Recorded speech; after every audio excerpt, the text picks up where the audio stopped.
প্রজেক্টটি তৈরি করার জন্য আমাদের যেকোনো একটি নোড এমসিইউ লাগবে। আমি এখান থেকে যেকোনো একটি নোড এমসিইউ সিলেক্ট করে নিচ্ছি। আমাদের একটি এলসিডি ডিসপ্লে লাগবে। সো আমি জাস্ট একটি এলসিডি ডিসপ্লে এবং বাস কমিউনিকেশনের জন্য একটি এলসিডি ড্রাইভার নিয়ে নিচ্ছি। সোয়েল ময়েশ্চার সেন্সর, সাথে সোয়েল ময়েশ্চার সেন্সরের একটা ড্রাইভার রয়েছে সেটি, এবং একটি রিলে মডিউল লাগবে। আপনারা বাজার থেকে কিনতে পারেন অথবা আমার ডেসক্রিপশন বোর্ডে লিঙ্ক দেওয়া থাকবে, তৈরি করে নিতে পারেন।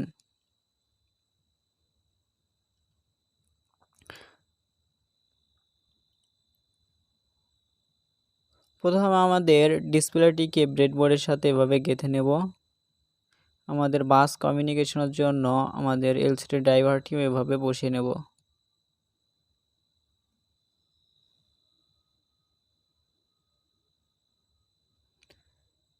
দেন আমাদের ভিসিসি এবং গ্রাউন্ড আমরা এখান থেকে নোড এমসিইউ থেকে দিয়ে দেব।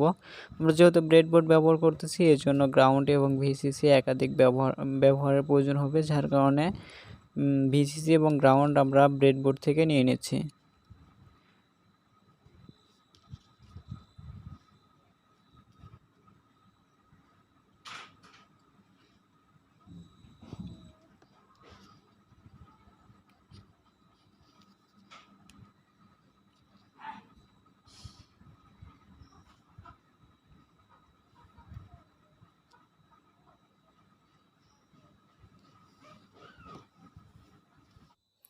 আমরা সোয়েল ময়েশ্চার সেন্সরের সাথে এভাবে জাস্ট দুটি ওয়্যার কানেক্ট করে নেব। এটার কোনো পজিটিভ নেগেটিভ নেই। এবং ড্রাইভারটিকে পাওয়ার দেওয়ার জন্য ভিসিসি এবং গ্রাউন্ডে অবশ্যই ভিসিসি এবং গ্রাউন্ড নোড এমসিইউ থেকে দিয়ে দেব। এবং আমাদের সোয়েল ময়েশ্চার সেন্সর থেকে ইনপুট অর্থাৎ আউটপুট আমরা জাস্ট নোড এমসিইউর A0-তে লাগিয়ে দেব। দেন আমাদের রিলে মডিউলটিতে পাওয়ার দেব ভিসিসি এবং গ্রাউন্ডে, জাস্ট আমরা ভিসিসি এবং গ্রাউন্ডের সাথে লাগিয়ে দেব।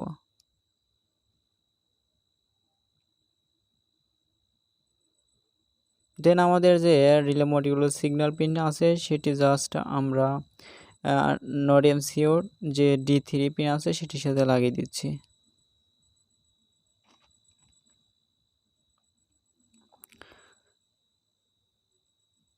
এবং ব্রেডবোর্ডে ভিসিসি দেওয়ার জন্য অর্থাৎ ব্রেডবোর্ডে পাওয়ার দেওয়ার জন্য আমরা জাস্ট ভিএন এবং গ্রাউন্ড থেকে দুইটি ওয়্যার কানেক্ট করে নিচ্ছি, যেন সমস্ত বোর্ড অর্থাৎ সমস্ত পজিটিভ এবং নেগেটিভ ভোল্টেজটি এই তার দিয়ে পায়।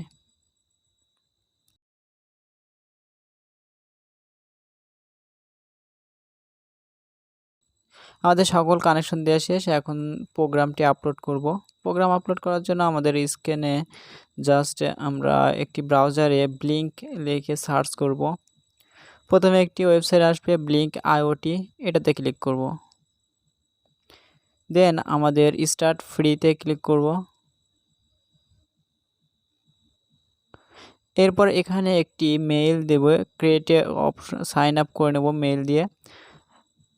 সাইন আপ করে চাপ দেওয়ার সাথে সাথে আপনাদের মেইলে একটি ইমেল পাঠাবে ব্লিঙ্ক থেকে। সেখানে জাস্ট আমরা একটি মেইল দেখতে পাবো, এখানে ক্রিয়েট পাসওয়ার্ড নামে একটি অপশন আসবে, সেখানে চাপ দিয়ে আমরা জাস্ট পাসওয়ার্ডটি সেট করে নিলে আমাদের অ্যাকাউন্টটি সাইন আপ করা হয়ে যাবে। দেন আমরা লগ ইন করার জন্য এখানে ক্লিক করে লগ ইন পেজে আসবো। জাস্ট আমরা পাসওয়ার্ড এবং মেইলটি দিয়ে লগ ইন করে নেব।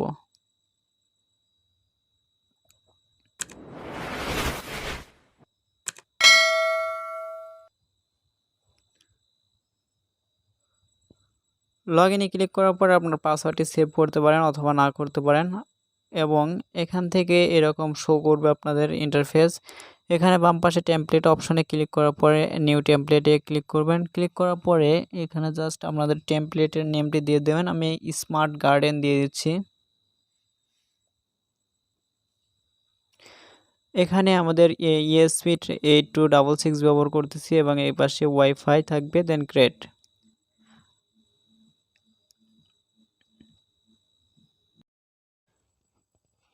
এখন আমরা ডাটা স্ট্রিমে ক্লিক করব। দেন নিউ ডাটা স্ট্রিম। দেন এখানে আমাদের জাস্ট সোয়েল লেভেল দিয়ে দেব এবং ভার্চুয়াল প্রিন্ট v0 ইন্টিজার। দেন আমাদের এখানে আমাদের ম্যাক্স ভ্যালু 100। দেন ক্রিয়েটে ক্লিক করব। নিউ টেমপ্লেট আবার আরেকটি নিলাম ভার্চুয়াল পিন। দেন আমাদের এখানে লিখব ওয়াটার পাম্প। পিন নাম্বার আমরা দিয়ে দেব v1 ভার্চুয়াল পিন 1 এবং ইন্টিজার।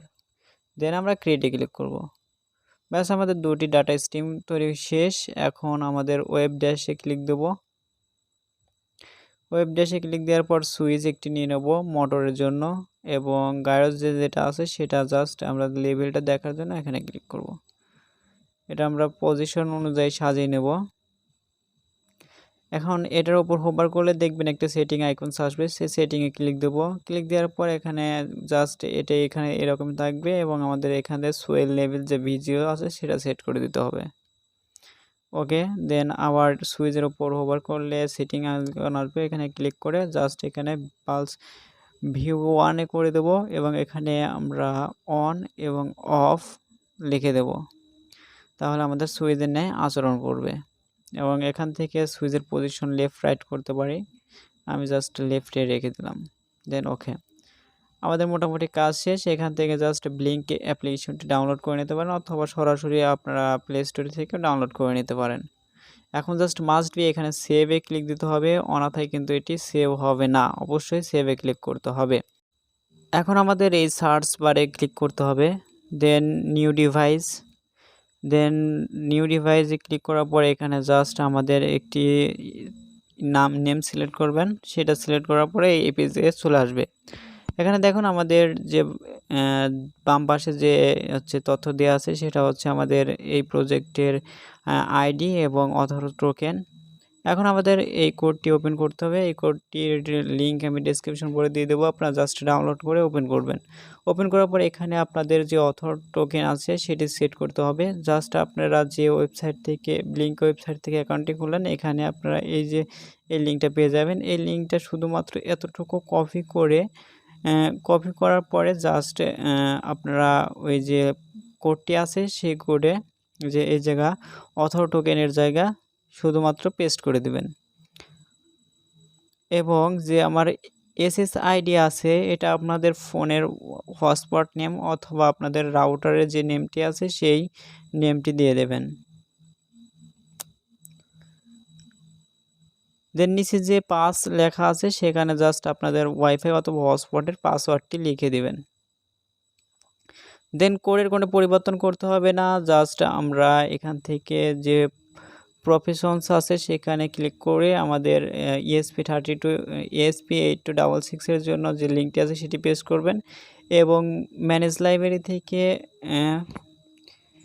লাইব্রেরি থেকে জাস্ট আমরা ব্লিঙ্ক যে লাইব্রেরিটি আছে সেটি ইনস্টল করে নেব।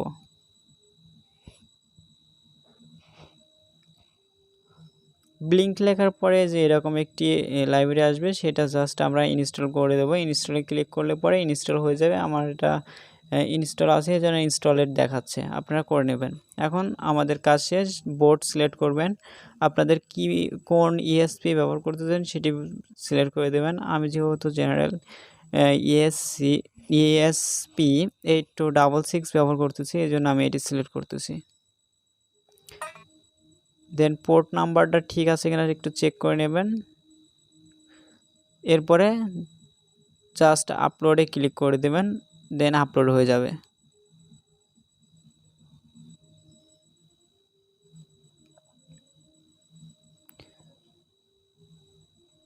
আপলোড হওয়ার পরে আমাদের একটি মোবাইল ফোন প্রয়োজন হবে। মোবাইল ফোনে প্লে স্টোরেতে গিয়ে ব্লিঙ্ক লিখে সার্চ করব।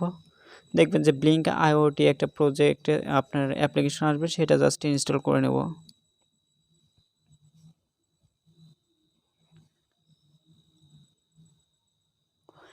ইনস্টল করার পরে এটি ওপেন করব। ওপেন করার পরে আমরা জাস্ট লগ ইন করবো ওই ব্লিঙ্কে যে জিমেল এবং পাসওয়ার্ড দিয়েছিলাম। সো সেম জিমেল এবং পাসওয়ার্ড দিয়ে আমাদের এই ব্লিঙ্ক অ্যাপটি লগ ইন করতে হবে। দেন লগ ইনে ক্লিক করব, থ্রি ডটে ক্লিক করব, নিউ ডেভেলপমেন্টে ক্লিক করার পরে আমাদের জাস্ট একটি বাটন এবং গাইডস সিলেক্ট করতে হবে। এখান থেকে একটি বাটন নিয়ে নেব মোটরের জন্য। এখন এই বাটনের উপর ক্লিক বা এই গাইডসের উপর ক্লিক করলে পরে অটোমেটিক আমাদের পিন সিলেক্ট করতে বলবে, আমরা পিনটি সিলেক্ট করে দেব। দেন ব্যাক করলেও আমাদের অটোমেটিক এই পেজে নিয়ে আসবে। আমাদের কাজ শেষ। এখন চলুন চেক করি। এটা হচ্ছে আমাদের ডিসপ্লে বা মোবাইলের ডিসপ্লে এবং এটা ওয়াটার পাম্প। আর ডান পাশে যেটা দেখতে পাচ্ছেন এটা হচ্ছে আমাদের সোয়েল সেন্সর।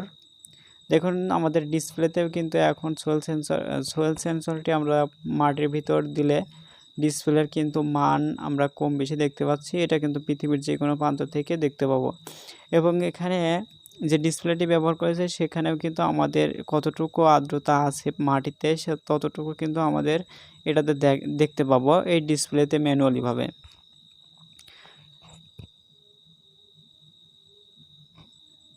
এখন দেখুন আমি যদি মোটরটি চালু করে দিই তাহলে অটোমেটিক পানি যাবে এবং মোটরটি অফ করে দিলে অটোমেটিক পানি যাওয়া বন্ধ হয়ে যাবে। সো এইভাবেই কিন্তু আমরা একটি প্রজেক্ট ইন্টারনেটের মাধ্যমে ব্যবহার করতে পারি এই সিম্পল ESP8266 ব্যবহার করে। সো যাই হোক, সবাই যদি ভিডিওটি ভালো লেগে থাকে তাহলে অবশ্যই একটা লাইক কমেন্ট করবেন। আর আপনি যদি আমার চ্যানেলে নতুন হয়ে থাকেন দয়া করে চ্যানেলটি সাবস্ক্রাইব করে আমার পাশে থাকবেন, কারণ আপনাদের একটি সাবস্ক্রাইব আমার যে কত অনুপ্রেরণা দেয় তা বলে বোঝাতে পারবো না। সবাই ভালো থাকবেন, সুস্থ থাকবেন, খোদা হাফেজ।